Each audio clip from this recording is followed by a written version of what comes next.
Creating the Perfect Company from the organizational experts, Multiview Incorporated. This content is based on MBI's work with over 1,300 organizations, extracting 989 data elements with 922 cross-calculations over 27 years on a monthly basis, and then systematizing the operational success patterns of the 90th percentile. Our intent is to get beyond the brag and the boast, and simply share insights from our experience without manipulation or coercion to sell anything, except helpful ideas. These messages range from intimate recordings from the Awakened Forest to concerts, national conferences, and broadcasts.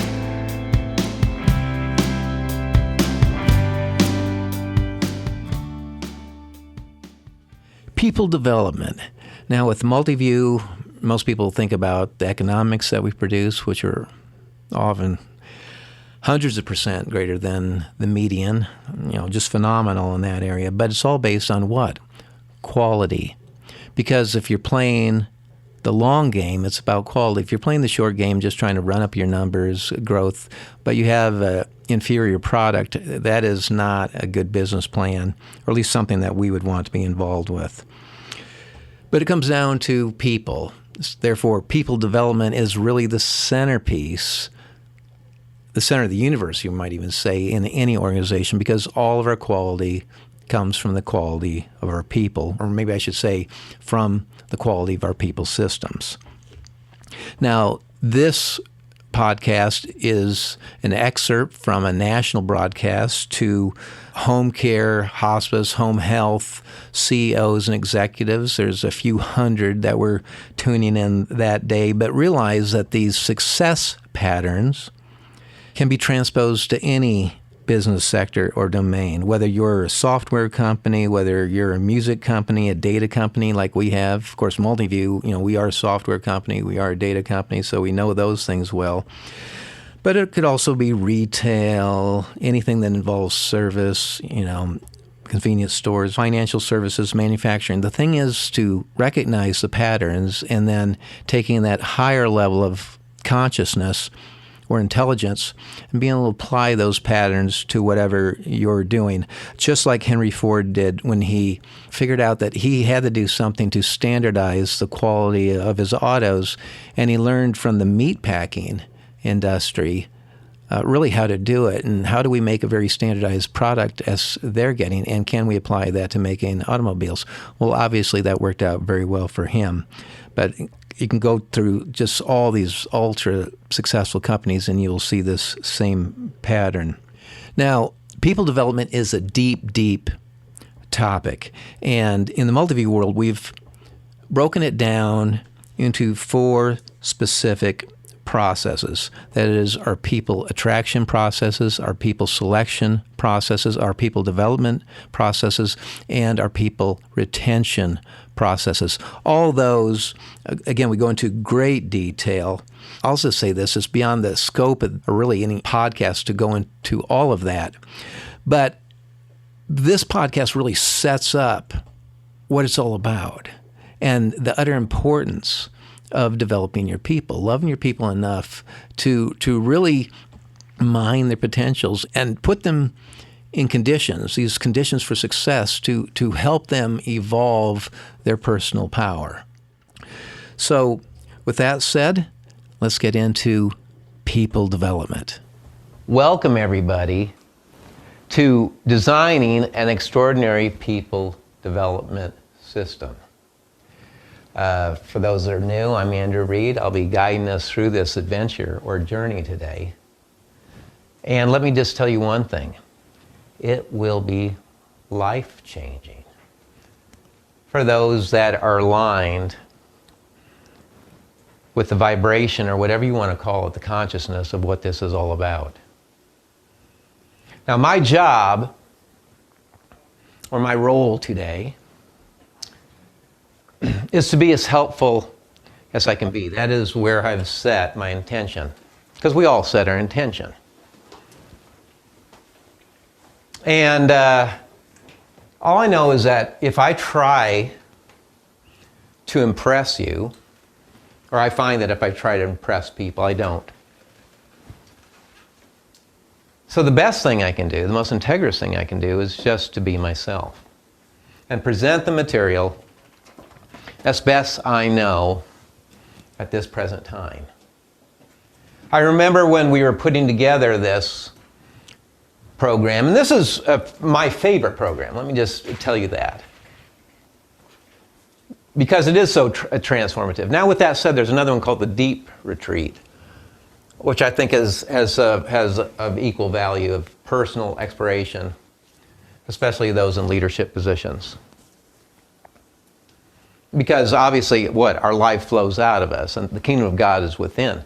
And so our internal work is the first work we always have to do. And I just think when we're keeping in mind that we're developing human beings, you're focusing on the inner core of human beings and realizing, and when they come to the awakening that their life is flowing out of this, that there's no one to blame, there's no victimhood, it's all coming out of our perception, projections of values about how we experience life and how we interpret it with these 5 senses that we have. That is where the work is. And to have the feeling of progress or advancement or awakening or whatever, that it starts from us, where we are. And I'll just say this, when we're developing human beings, people development, we want to be conscious of this, is that we're shaping their perception of life, their view or multi-view, as the name implies. But all I know is that years ago, yes, we have more data than anyone in the world on hospice operations. That is a fact. That is why we get to go, our information has been used by obviously Congress or MedPAC or those FIs sometimes, because we have so much data, even though obviously Medicare, CMS is collecting all kinds of data than the cost reports. And of course, we do more cost reports than any other entity as well, so we have that, of course. But then we have our benchmarking applications. This little piece of software that we put on some of the largest health systems, not just hospices or home care, health systems in the country. Of the top 10, a number of them are obviously like clients. And of course, it's the most elite data gathering there is, even in healthcare, period. We know that because that's what they tell us. Oh, we don't have anything like this for our hospitals, for example, or in a nursing home, or post-acute, or whatever. So we put our little piece of software on their networks, and it extracts 898 data elements with 922 cross calculations, which gives us this fantastic perspective of what the 50th percentile are, the 10th percentile, or those that are operating in the 90th percentile. And of course, our job is to quantify this and then systematize those practices and get it out to those that pay us every month, or those that our network clients. That's the job. But with all this data, all those are just indications of what best known practices. We don't like to say best practice, best known, because there's this element of humility in there. Because anyone says they have the answer, they have the whole deal, they have the whole enchilada, an answer is a dead stop. Where a question has life, has movement, because all topics are infinite. So, as we are working with organizations to improve their economics or their quality, it became obvious that the only path to true excellence in quality, in economic performance, is going to come through the development of human beings. Right? We are humans working in human organizations, serving humans. Man, we better get human. And that means getting off of what the 50th percentile is doing. And embracing what the most elite organizations and the best teachers that have ever walked on this planet. What do they do? How do they do it? And getting meticulously interested in the topic of human, this species.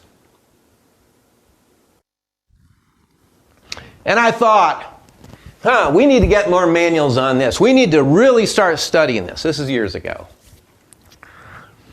And I thought I could probably put together a reasonable manual in about 2 months.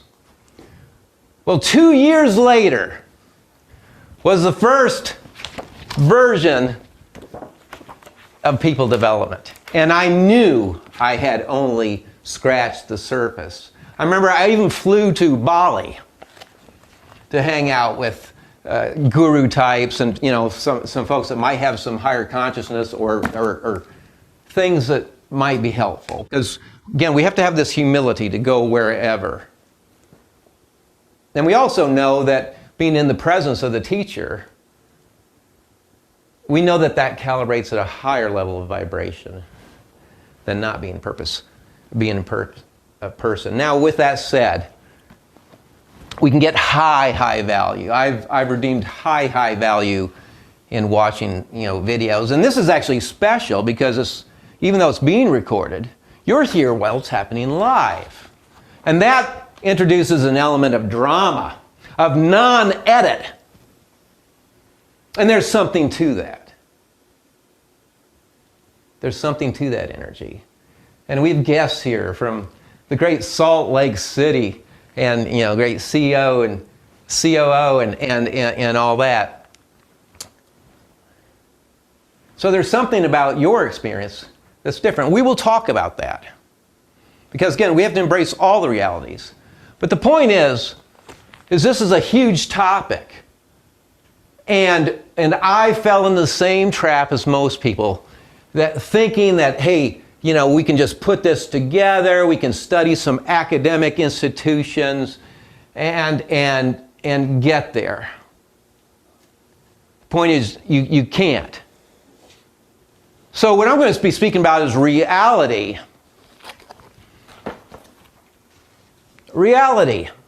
And not just academic theories about how to do things. I think about all the CEOs I've hired from academia to run hospices that I've either owned or had significant interest in, thinking, they know how to teach, they know how to lead, whatever. Just to watch these people run these organizations into the ground. Because it's one thing about to theorize about how to run an organization. Oh, Andrew, we're using the third wave concepts here, and we've moved to this kind of society now, and blah blah blah. It's another thing to go into an organization as a leader and spill blood, to lay people out that aren't doing the job. Big difference. And then those people that have to make the hard decisions, which are the privilege of rank, to say that entire division needs to be eliminated or sold so that we can bring laser beam focus on what's important.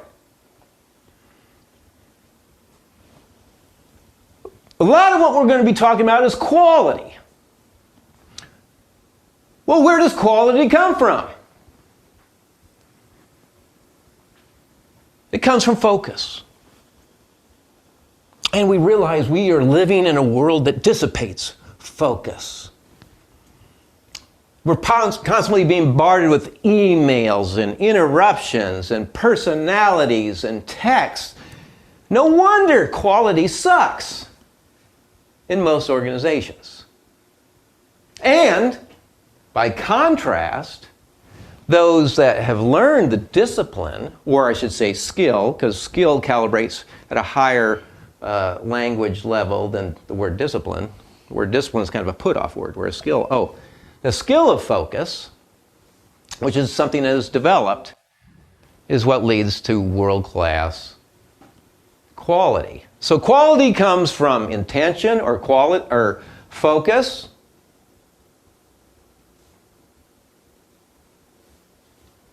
saying no to what? Distracting opportunities, like Steve Jobs would say.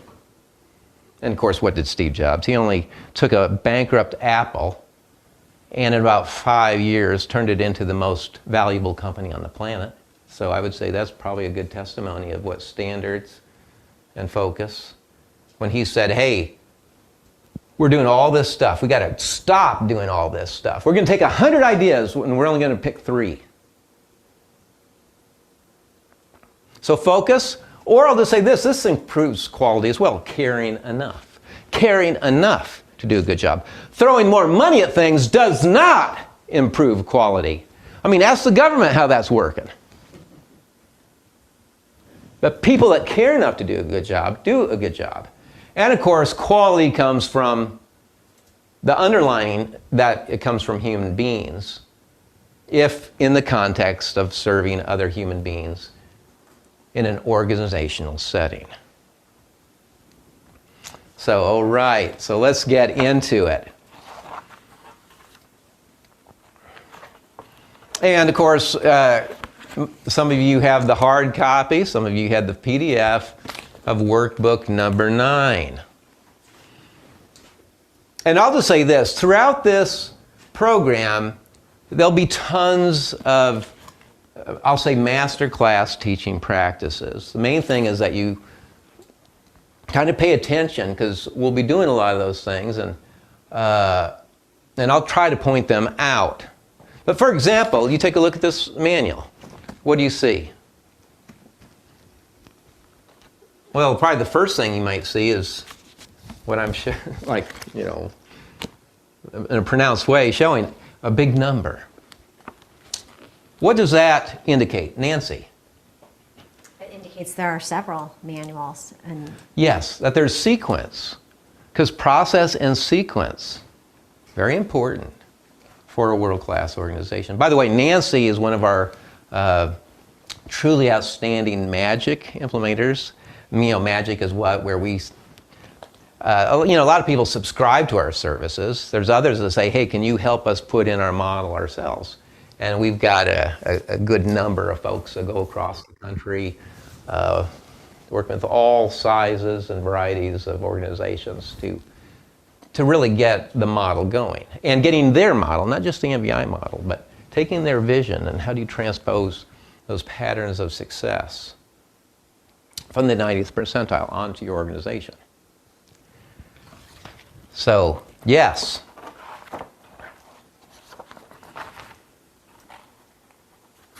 So we have this manual, sequence, all that, and though so many model topics are very simple, because what do we know? Complicated breaks. So, for example, simplicity, there's an elegance in simplicity. Simplicity is easier to teach. But Andrew, then why do you have all these manuals that we've written over time? Look at this, look at this. Look at these manuals. Extraordinary clinical leader, compensation, the model, deep retreat, board of directors, all staff manuals, CO retreat, inpatient units, CFO program. That also signals that someone has put a tremendous amount of thought into this. But though so many of the concepts are simple, unless you provide roots, or I'll say a philosophical explanation behind best known practices, those best known practices will evaporate over time in an organizational context as new people with lower vibration, lower consciousness, inherently come into the organization and say, no, we need to go back to doing budgets. That's an example, because a budget is a lower consciousness idea. It went out of our world 20 years ago. Once we figured out, oh, no, you could put together a model for ongoing operations. Building projects is different. That's where a set budget's something else. But you wouldn't operate an organization based on this. And I'm not going to be going into the financial domain that much. But unless we take the time to think through all of the topics, getting it down to simple, but be able to teach those concepts. Why are we doing this? How do we do this? Those practices will go away over time. It's just like, unless your organization has written manuals like this, you're a joke. Your training is a joke. And I don't mean to belittle people. But if we're going to be making progress here, we got to be getting down to reality of where you are, where we own the results of the organizations. Do we own a 50% result? Yes, if that's where you are. Wherever you are on the bell curve or in life, you've got to own it without blame of others or circumstances or conditions. That is the mature person. Oh my God, I almost sound like Ralph Waldo Emerson here. And self-reliance. But there's a lot to being self-reliant. As an individual, as an organization. I mean, however you want to do it. Just like the Boy Scouts. High calibration organization, at least before. I mean, obviously a vibration or integrity and all that changes over time. And it doesn't always go up. I mean, no. But you think about that. What was the whole thing really behind Boy Scouts? Be prepared. I mean, that's at least one major thing, which means self-reliant. Because when you are strong, when you are prepared, you can actually have the capacity to help others in trouble, those in that burning building, those that are suffering from an accident. And that's so much about what people development is about. Now, let's get to it. We've got a lot to cover here. Hope everyone has their coffee, their Java, and all that. I got an MVI cup here. It says, is this half full or what? Okay. So we're going to be going into the deep and profound today. And some things I'm not going to be hitting, just like manage some expectations. Not going to be going that heavy into the visit because we're going to send you a link that you can watch a really, really deep dive into perfect visits with perfect documentation. And so that allows us to conserve time for master teaching methods and the things that we need to really consider when we're putting together our people systems. So we're going to be going into the deep and profound because teaching is profound. And this involves having the humility to confront pragmatic reality with the question, how do people actually learn? Virtually all of our problems, issues, and challenges come from our people systems. They are quality issues, quality coming from the quality of our people. I'm just going to tell you right now, if I'm being paid to design a building, which we actually get involved with because we've worked with around 200 constructions of inpatient units and all kinds of different administrative, corporate buildings and things like that. Just because, I don't know, I just think that people sense when they see the kind of that we've seen a lot, and we have. And so if you come into a multi-view designed administrative building or training center, but usually it's the admin building. So you come in and it's usually beautiful because beauty is where you want to be, right? You want something that looks just wonderful. You come in, you have this delightful person that greets you, receptionist area. But then right on the wall behind the receptionist is what? Is a mirror, like a one-way mirror that goes into the teaching spaces, and they're amazing. And you can even see into the synthetic training labs. And then there's a slogan or something above that says, that our quality is no more or less than the quality of our people. Period, period, period. What kind of impression would that send to somebody that's entering your property? They link what? Cause and effect, which is one of the major aspects of teaching. The linkage of cause and effect. They go, aha, I see how they can go thousands of visits or days or weeks without a single complaint. Without a single complaint, service failure, or documentation issue. Because they have systematized this. They have thought this through. Somebody has taken the time and cared enough to put together systems and structures. And probably I'll say this, the belief in the potential of human beings. One of the things that is so striking when you take the model and compare it with traditional management is that traditional management looks at human beings with huge skepticism. It says that people are inherently lazy. Non-belief. Whereas the model does what? Liberates. Says, you can do this. We're only going to manage to a few numbers. We're going to trust you and liberate you to come up with whatever creative means you need to get that result. Like in the financial domain for a clinical site, it would be contribution margin.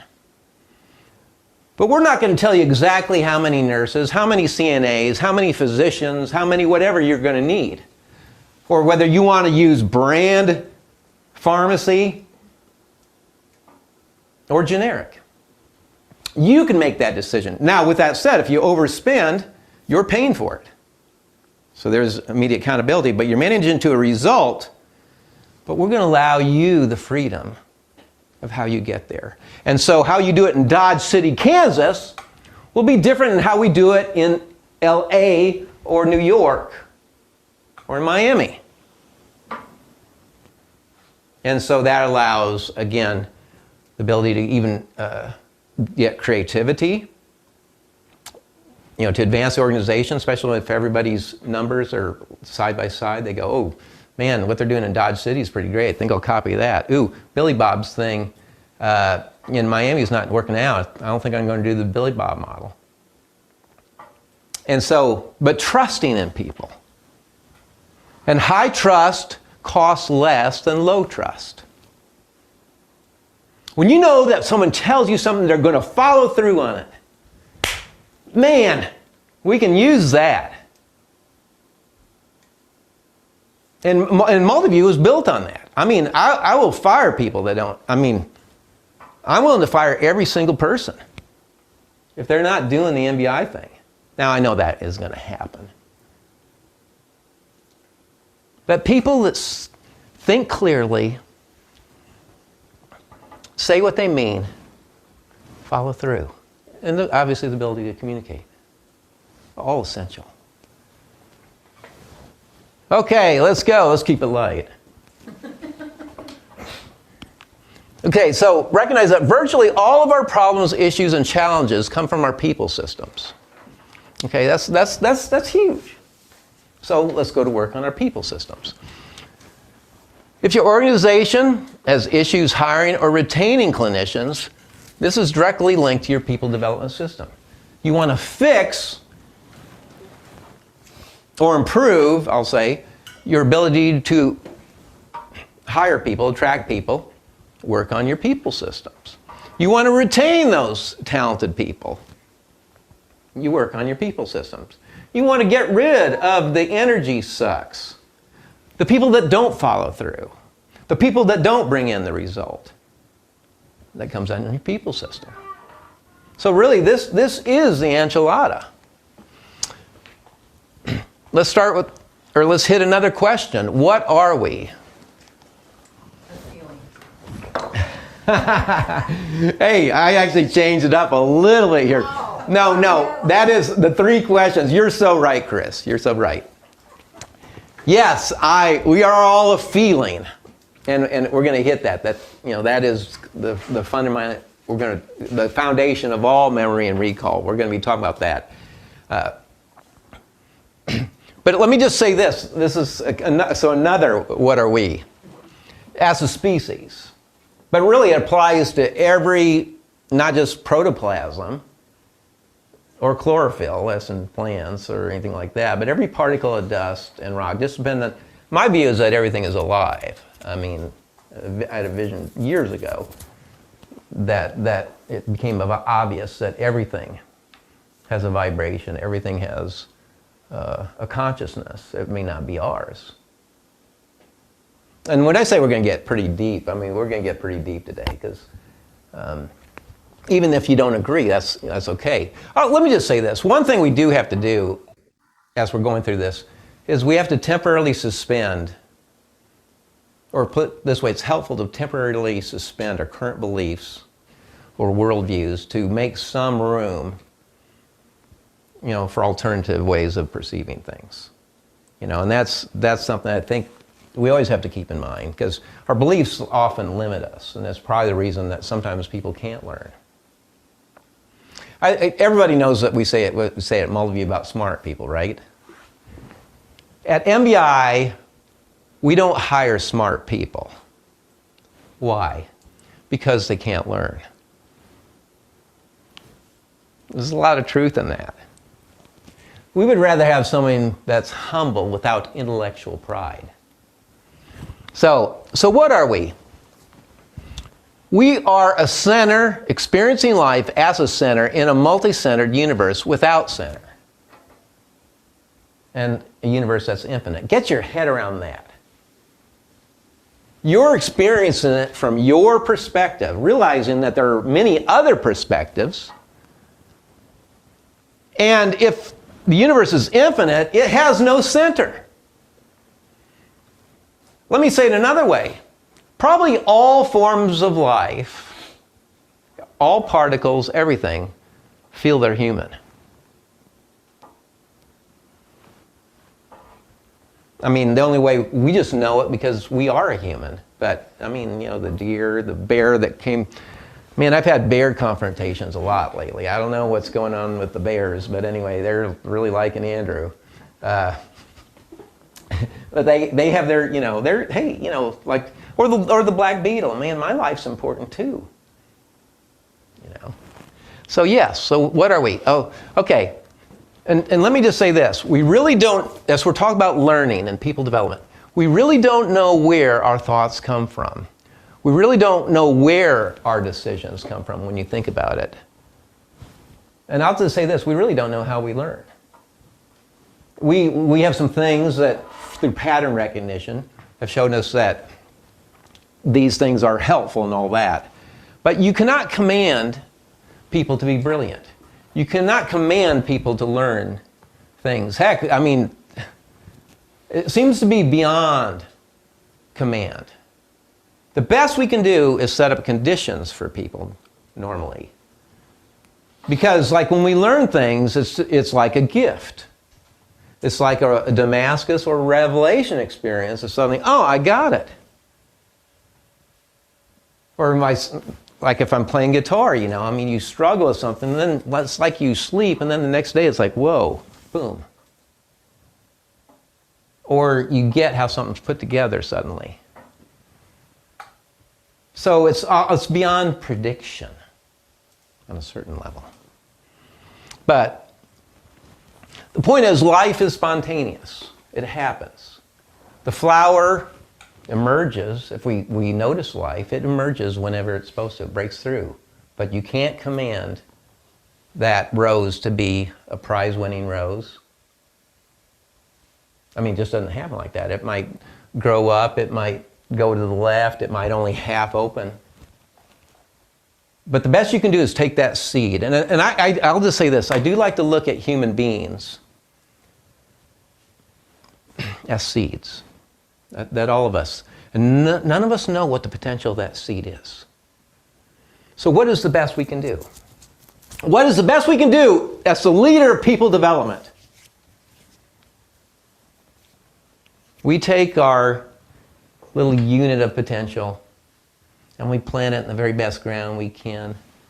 We make sure it's planted in the right time of the year with sunlight and great soil, and we water it. But we have no control of what that becomes. We can help the likelihood, but not the actual result. So the best thing we can do, and this is of great relief to the teacher, the best you can do is set your intention.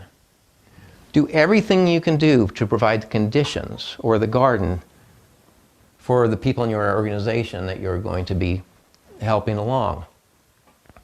Do it and then trust God or the sovereign of this universe. That's as good as you can do. Okay.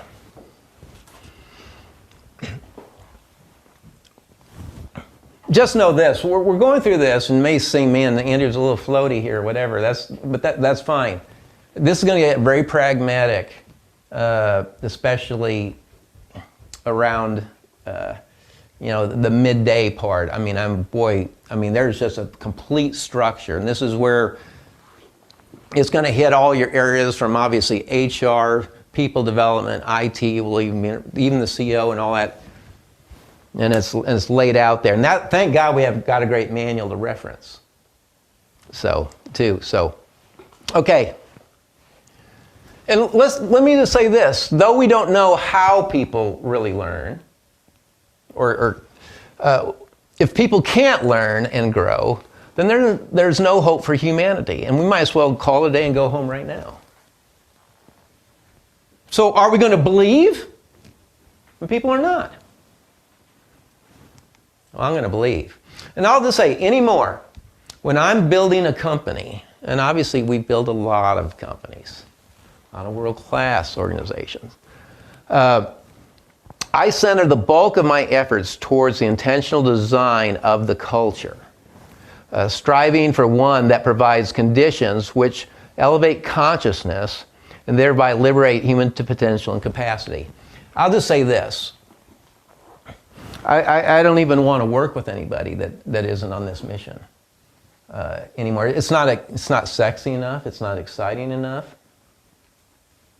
It's not about the money. Once you have a certain amount of money, you're going to eat dollar bills? I don't think so. I live in my cabin. I love it. The compound.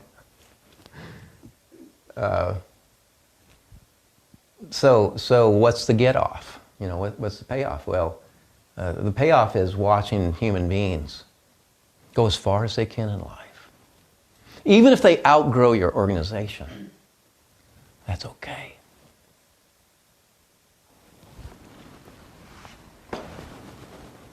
So I'll just say that. Maybe that's actually a good way of putting it. If you're the CEO of your organization or watching this, that should be your get-off. With world-class profits as a result of doing extraordinary quality, which is going to come from your people. Sometimes we get frustrated in organizations as we ask people to do what they often can't, and expecting people to produce results in areas they haven't been trained on or in. And I think there's an awful lot of that. An awful lot of assumption where people, and we get frustrated because, again, all I know is that certain levels of consciousness, and I'll use this, we're actually going to go into this, and that's just, all that is language. Don't think I'm getting spooky, mystic, or anything like that. But a lower consciousness is not going to be able to grasp a higher consciousness. And it's not really intelligence either. Or goodness, you could even call it.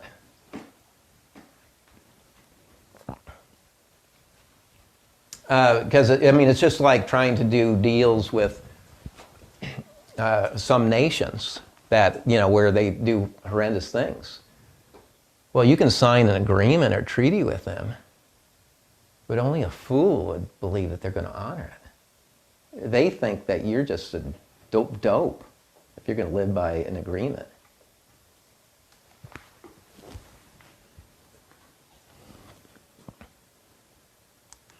Okay, so the truth about quality is that a hospice or home health or software company or whatever we're running, music company, can have no more or less quality than the quality of its people system. So if our people system is here, where's our quality? Here. If we improve it and we adopt some things that the 90th percentile are doing, we move our people system up to here, where's our quality go? Here. If we grow, suddenly we add a few thousand more patients a day, hire a bunch of folks, and we just start throwing warm bodies out, then we've de-evolved. Our people system's here, where's our quality? Here. No more or less. It's always equal, just like this fair world we live in. Oh my God, I just probably lost half of you. You've got to be kidding me, Andrew. I was in all this stuff. And that just, again, has to do with the view. Once people start to go towards the state of unconditional love, awakening, all the criticalness, blame, victimhood, just suddenly there's no more sacrifice. Things turn into a gift. We look at people as lessons, essential. And frankly, as we were talking about consciousness, the point is, we need all kinds of different levels to make this thing go. Sometimes you need the aggressive leader. Sometimes, the world needs a more passive leader or whatever, but it's beyond our consciousness to really know what is needed. Oh my God. Anyway, that kind of views, those kind of views help, I'll say, soften life up maybe a little bit and make us much more prejudiced. And now with that said, we still have to have hard standards in a world-class organization. So there's always that balance or that zen. Okay, so let's keep going. And sometimes, not all slides are like this. You'll see a little giveaway here is some master practice. Okay, to me, somebody comes into your training facility, for example. Well, a master teacher understands the value of first day signaling, for example. And this is what it would probably look like. We don't like to have the goofy and name things or anything like that. We just give them a tent. There's some real valuable real estate on the back of the tent, so we'd have some things that we would want to remind the student or candidate. You have, of course, your manual. This is one of our older ones. We'd have, in this case, a 200-question test that they know coming in that they have to get perfect. Now, we will fail them if they miss one question. Because all of our testing is binary. Either they know how to do the job or they don't. Got your number 2 pencils, one with an eraser. The point is people notice that kind of intention in their setup. And here we're signaling, test. I'm going to be held accountable. So I might have to put away my Cosmo or my Field and Stream and actually pay attention. So, and let's just say this. This is another reality thing that you can kind of tell where you are in the scale. I said your trainings are a joke unless you have manuals. They don't all have to be 600 pages. I'm just saying retentive. And by the way, is that hyphenated? They're also a joke if you don't test. Written tests. And there's many other ways to evaluate student learning. But they're a joke, an utter joke. And that'll become obvious. Listen, if testing wasn't important, then basically most of our universities and academia are out to lunch. They should just get rid of tests. And some are trying to do that, just as standards are lowered. Here's the cool thing. The higher you take your standards, the more attractive you are to who? the real players of this world, the people that can really get the higher. So there's an attraction factor. I remember I was sitting on a plane next to this one world-class consultant one time, and we were chatting. He said, when he said that, I go, yeah. The higher you take your standards, the more attractive you are to really the talented of this world. And so that's where you want to go. And you can do more with those fewer people. You can pay them more. You can do all these marvelous, you can get more done with fewer people that are talented. So if we were at the mountaintop, which is where I'd prefer to be doing this in a live context, we'd have this beautiful place and you'd be taking the test. Don't have a good means for doing that right now. But testing is important. And then we even put out, like if we're out at a hospital system or a health system or whatever, we even put out the grading, tables. We have our graders shipped in.